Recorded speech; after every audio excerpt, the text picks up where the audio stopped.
देखिए एक मिनट, थोड़ा आपको मैं बता दूं, मैं चर्चा कर रहा था नाउन का, पट जा रहा नाउन, गौर कीजिएगा, मैं इसमें आपको एक्सप्लेन कर रहा हूं नाउन का। तो इसमें मैं आपको बताया था कि न्यू इंग्लिश ग्रामर के अकॉर्डिंग, यानी according to new English grammar, noun का 3 काइंड है। There are 3 kinds of noun, proper noun, countable noun and uncountable noun, बताया थे ना। प्रॉपर नाउन को मैं ये बताया था कि जिस नाउन से खास व्यक्ति या वस्तु का बोध होगा, that means particular person, place और एनिमल का बोध होगा। तब पार्टिकुलर का बोध होगा तो हो जाएगा कौन सी, प्रॉपर।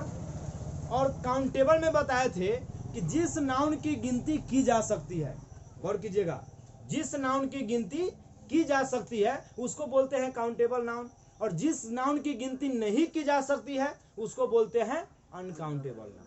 कंफर्म है? जिस नाउन को गण सकते हैं उसको क्या बोलेंगे, काउंटेबल, और जिस नाउन को हम नहीं गण सकते हैं उसको क्या बोल देंगे, अनकाउंटेबल नाउन बोलेंगे।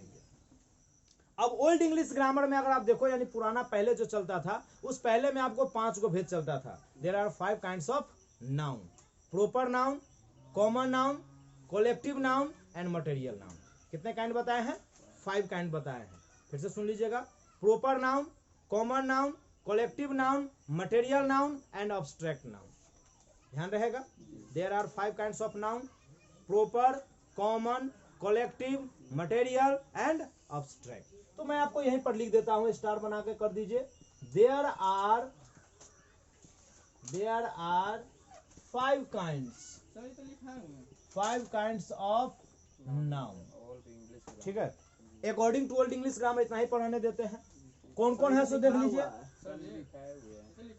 एक्सप्लेन करेंगे तो भैया 5 बताने के बाद ही ना। तो फर्स्ट में हम लोग चर्चा करते हैं प्रॉपर, किसका करते हैं, प्रॉपर नाउन। सेकेंड में क्या करेंगे, कॉमन नाउन, कॉमन नाउन।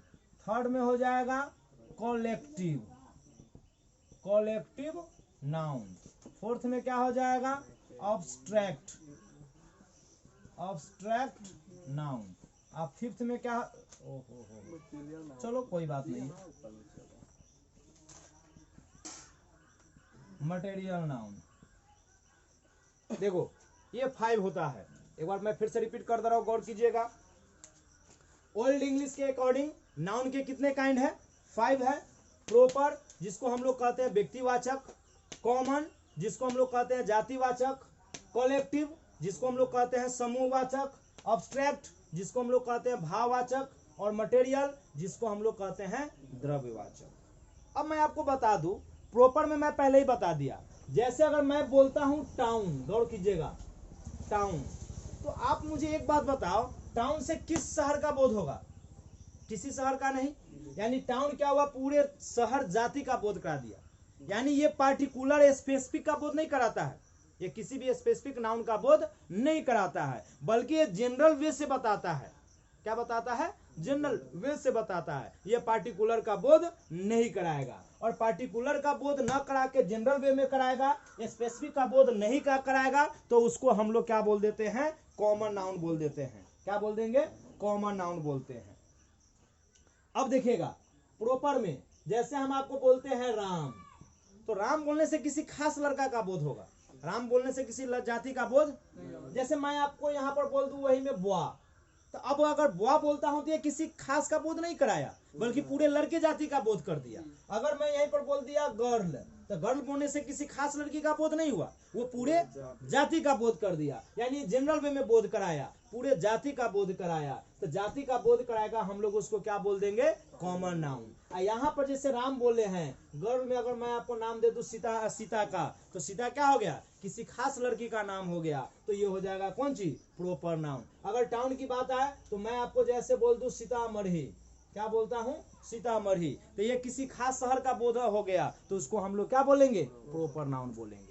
तो यहाँ पर कंसेप्ट क्लियर होना चाहिए कि अगर किसी नाउन से खास व्यक्ति या वस्तु का बोध न करा के वो जनरल वे में कॉमन नाम का बोध कराएगा, तो कॉमन नेम का बोध कराने वाला हो जाएगा कॉमन नाउन, और जो खास का पार्टिकुलर का बोध कराएगा, उस पार्टिकुलर का बोध कराने वाला क्या हो जाएगा, प्रॉपर नाउन हो जाएगा। Is this clear? चलिए अब नेक्स्ट कहता है कलेक्टिव नाउन। कलेक्टिव को हम लोग कहते हैं समूह। क्या बोलते हैं? समूह। समूह का मतलब क्या हुआ कि ये ऐसे नाउन होगा जो अकेला का बोध नहीं कराएगा। वो कहिएगा तो उससे आपको ये पता चलेगा कि 2, 4, 10 व्यक्ति वस्तु का क्या है? समूह है। एज फॉर एग्जाम्पल मैं लेता हूं, कोई अगर टीचर खड़ा हो जाए और अकेले बोर्ड पीट पीट कर पढ़ा रहा है, क्या वो कह सकता है कि मैं क्लास ले रहा हूं? वो क्लास कहलाएगा? क्लास कब होगा? जब 2, 4, 10 बच्चे बैठेंगे, एक टीचर होंगे, दोनों के मिलाकर क्या बनता है? क्लास बनता है। तो क्लास कहने से टीचर और स्टूडेंट्स का क्या हुआ? समूह का बोध हुआ। एक एग्जाम्पल और ले लो। मान लो कोई आदमी है, वो शादी नहीं किया और वो अलग हो गया फैमिली से, और वो अकेला घर में रहता है, और वो आपको आकर बोलता है कि यार क्या बताया, फैमिली चलाना बड़ा मुश्किल है। तुम एक्साइटेड से पूछोगे कि भाई तुम्हारे फैमिली में कौन कौन है, तो कहेगा कोई नहीं, एगो हम ही है। तो जूता निकालकर 4 जूता उसको मारोगे। अब आगा तेरा कहावत है गांव में कि बीवी न बच्चा, बाल न बच्चा नींद पड़ी। अच्छा, तो तुमको बीवी है न बच्चा है, तला तुमको फैमिली चलाने में दिक्कत कहाँ से हो गई? होगा ना। तो इस प्रकार से हम कह सकते हैं कि फैमिली, आपने उसको फैमिली के नाम पर उसको क्यों पीटा? क्योंकि फैमिली तब होगा जब उसमें 2, 4, 10 लोगों का समूह हो, चाहे परिवार हो ना हो। ऐसा नहीं कि फैमिली का मतलब परिवार ही होता है। माँ बाप होंगे, भाई बहन होंगे, तो वो सारा मिलाकर भी हमारा क्या बन जाता है? फैमिली बन जाता है। तो फैमिली कहने से 2, 4, 10 लोगों का समूह का बोध हुआ, उसको बोलेंगे कलेक्टिव नाउन। क्या बोलेंगे? Collective noun. और भी एग्जाम्पल लीजिए। जैसे मान लीजिए आप बोलते हैं भीड़। आप एक एग्जाम्पल लो कि तुम घर में जाओ दौड़ते हुए और अपनी मम्मी या पापा को बोलो कि मम्मी मम्मी रोड पर भयंकर भीड़ लगी हुई है। मम्मी दौड़ कर आएगी और देखेगी तो रोड पर एक आदमी खड़ा है। सोच लो तुम्हारा क्या हाल होने वाला है। अपने हंसल का तो कल्पना कर ही सकते हो। क्यों मारेगी वहां? क्योंकि मैंने बोला है भीड़ लगी है, और वहां पर केवल कितना आदमी है? एक। और भीड़ कहने का मतलब होता है 2, 4, 10, 20 आदमी का समूह। अब बात समझ में आया? अर्थात कलेक्टिव नाउन जो ही कहेंगे तो वहां ऐसे नाउन होगा जिससे किसका बोध होगा? ग्रुप का होगा। जैसे बाजार आ जाओ, कोई आदमी सब्जी का टोकरी ले लेगा, रोड पर बैठ जाएगा, आओ आलू भंटा चिल्लाने लगेगा, क्या वो बाजार कहलाएगा? तुम उससे पूछोगा यार यहाँ पर क्यों हल्ला कर रहा है, तो कहेगा बाजार लगाए हुए हैं। तो बाजार वो होगा? बाजार तब होगा जब 2, 4 व्यक्ति बेचने वाला होगा और 2, 4 व्यक्ति खरीदने वाला होगा। इसका मतलब यह हुआ कि 10 आदमी का क्या चाहिए? समूह चाहिए। तो ऐसे नाउन जिसे कलेक्शन का बोध होगा, एक समूह का बोध होगा, एक झुंड का बोध होगा, उस नाउन को हम लोग क्या बोलते हैं? कलेक्टिव नाउन बोलते हैं। ठीक है। जैसे मैं आपको एग्जांपल दे दिया, जैसे कि आपको एक वर्ड मैं बता रहा हूं, आर्मी। आर्मी। अब आप देखते होइएगा बहुत सारा बच्चा जो जाती क्या कहते हैं थल सेना में चला जाता है, वो आएगा, जैसे बीएसएफ में बहाली हो गया, सीआरपीएफ में बहाली हो गया, वो यहाँ आकर मालूम है क्या बोलता है? कि हम आर्मी है, मैं आर्मी हूं, बोलता है ना ऐसे। बट वो गलत बोलता है। वो आर्मी नहीं है। उस आर्मी का वो एक जवान है, एक सेना है, वो एक सोल्जर है। आर्मी नहीं है। आर्मी कहने का मतलब क्या होता है कि 10 आदमी, 10 गो सेना, 20 गो सेना, 50 गो सेना, 100 गो सेना का समूह, टुकड़ी। जो 100 आदमी का एक टुकड़ी होता है, दल होता है, उस दल को हम लोग क्या बोलते हैं? आर्मी बोलते हैं। जैसे एक मूवी है साउथ का, 1 मैन आर्मी। दैट मीन्स क्या हुआ कि वो अकेला आदमी जो है ना, एक आर्मी का जो टुकड़ी होता है उसके बराबर है। उसके कहने का सेंस वो होता है 1 मैन आर्मी का मतलब।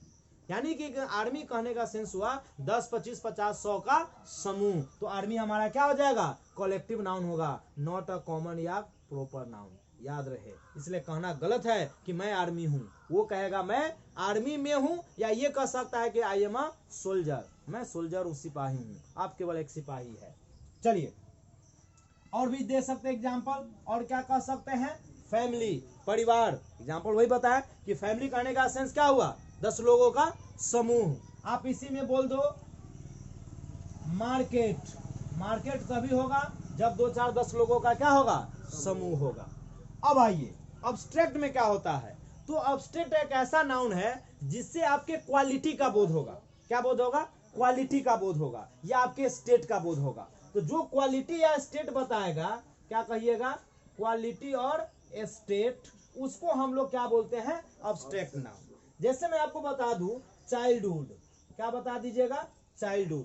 तो चाइल्डहुड कहने से इसका बोध हुआ मेरी अवस्था का, जैसे जैसे छोटा छोटा बच्चा होता है तो उस अवस्था को हम लोग क्या बोलते हैं, चाइल्डहुड। जैसे आप लोग अभी यंग एज में है तो यूथ जो होता है क्या हो गया, अवस्था हो गया, तो उसको हम लोग क्या बोलेंगे, एब्स्ट्रैक्ट नाउन बोलेंगे। क्या बोलेंगे, एब्स्ट्रैक्ट नाउन बोलेंगे। चलिए, और एक बन जाता है आपको मटेरियल। मटेरियल में क्या होगा, आप ऐसे समझ लो बुल्क या मास, ऐसे आप कह दो बुल्क या मास, ढेर या परिमाण। जैसे आप कभी मिट्टी खरीदते हो, घर बनाते हो तो कभी मिट्टी खरीदते हो तो कौन चीज से खरीदते हो, टेलर से। अच्छा, कभी ऐसा हुआ कि मिट्टी गिराने के बाद उसको कहो कि भाई इसमें 5 किलो माटी कम नजर आता है, बड़ी मार मारेगा टेलर वाला, पैसों लेगा, पिटबो करेगा। मिट्टी वो 5 किलो आप नहीं कह सकते हो, हाँ, बट आप ये जरूर कहते हो कि भाई तुम्हारा माटी कम आता है। वहां पर आप क्या उसको दिखाते हो, ढेर, कि देखिए यार एक टेलर में इतना ही माटी आएगा, इतना ही मिट्टी आएगा एक टेलर में, तो वहां पर आप क्या देखते हो, ढेर। तो मिट्टी को ढेर के रूप में बात कर सकते हैं, इसलिए वो क्या हो जाएगा, मटेरियल नाउन। जैसे राइस है, पल्ज है, ऑयल है, इस सब को हम लोग क्या कर सकते हैं, मास, नाप या तौल कर सकते हैं। तो ऐसे नाउन को हम लोग क्या बोलते हैं, मटेरियल नाउन। यानी जिस नाउन को नापा या तौला जा सकता है वो मटेरियल नाउन होगा, जिसका ढेर या परिमाण के बारे में सोचा जा सकता है उस नाउन को हम लोग क्या बोलते हैं, मटेरियल नाउन बोलते हैं। जैसे एग्जांपल चल लीजिए, राइस, ऑयल, है ना, साल्ट, सैंड, इन सारी चीजों को हम लोग कौन चीज में सोच सकते हैं, ढेर या परिमाण के बारे में। तो इसको हम लोग क्या बोल देंगे, मटेरियल। ठीक है, चलिए।